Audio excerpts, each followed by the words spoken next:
Oh, lingkunganku.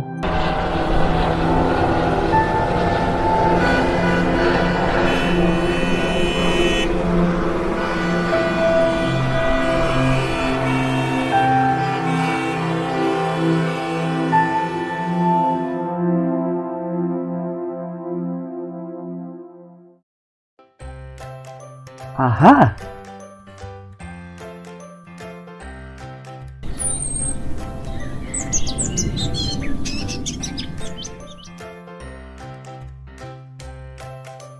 Pencemaran lingkungan.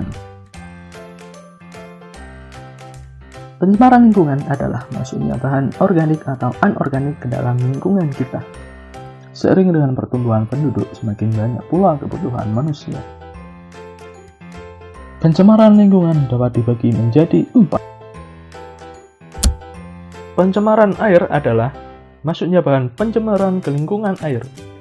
Berasal dari limbah industri, rumah tangga, dan lain-lain. Limbah domestik digolongkan menjadi 2, yaitu limbah non-domestik dan limbah domestik. Dampaknya adalah timbulnya endapan, koloid, dan bahan terlarut.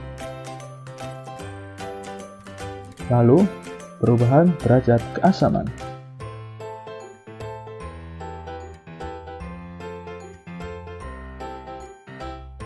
Yang ketiga, perubahan warna, bau, dan rasa. Lalu yang terakhir adalah eutrofikasi. Pencemaran tanah. Wah, apa itu? Bahan pencemar tanah dibedakan menjadi 2, yaitu biodegradable dan non-biodegradable.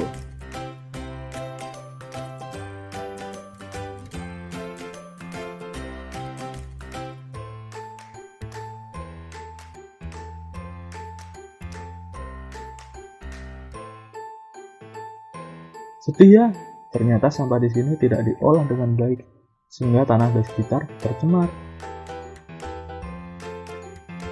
Oh, ternyata ini loh komponen polutan tanah. Pencemaran udara. Teman, kalian tahu nggak apa itu pencemaran udara? Ayo.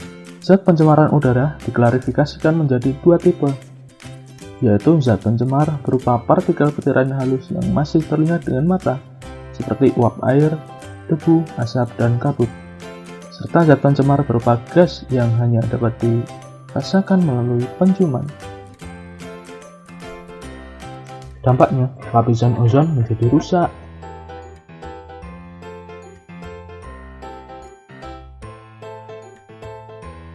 Lalu, adanya pemanasan global. Terus, turun hujan asam. Berpengaruh juga loh pada organ manusia.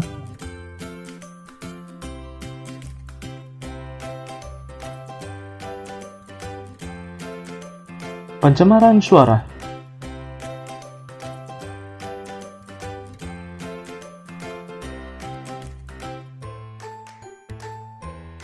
Pencemaran suara adalah suara bising.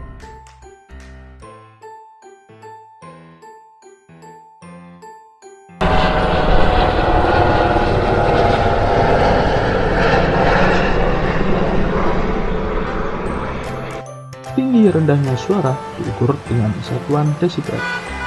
Sumber suara yang mengeluarkan suara di atas 80 desibel mengganggu kesehatan manusia. Aku bingung nih, upaya apa ya untuk mengatasi pencemaran? Aha. Pertama, mengolah limbah cair industri sebelum dibuang ke perairan. Yang kedua, tidak membuang sampah ke perairan atau selokan. Lalu, harus membuang sampah pada tempatnya. Tidak membuang sisa pestisida ke perairan. Yang keempat, secara rutin membersihkan perairan. Yang kelima, menggunakan sabun dan deterjen yang dapat terurai di lingkungan.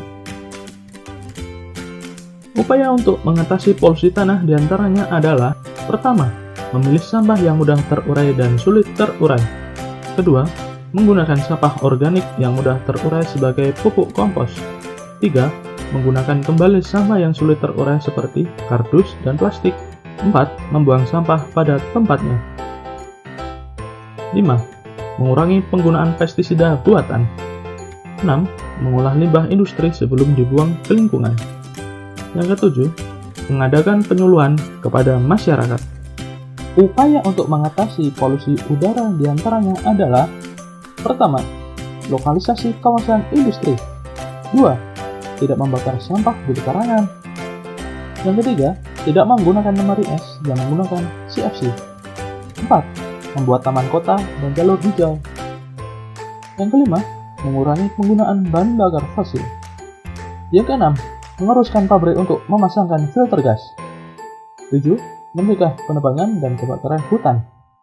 Kedelapan, menggunakan bahan bakar alternatif yang ramah lingkungan. Upaya untuk mengatasi polusi suara diantaranya adalah: pertama, membuat dinding yang kedap suara. Kedua, menanam tanaman untuk meredam suara di sekitar rumah. Ketiga, mesin-mesin yang dapat menciptakan suara bising harus dilengkapi dengan alat peredam suara. Yang keempat, para pekerja harus memakai penutup telinga untuk mencegah ketulian. Ayo, kita ciptakan lingkungan yang bersih, indah, dan nyaman.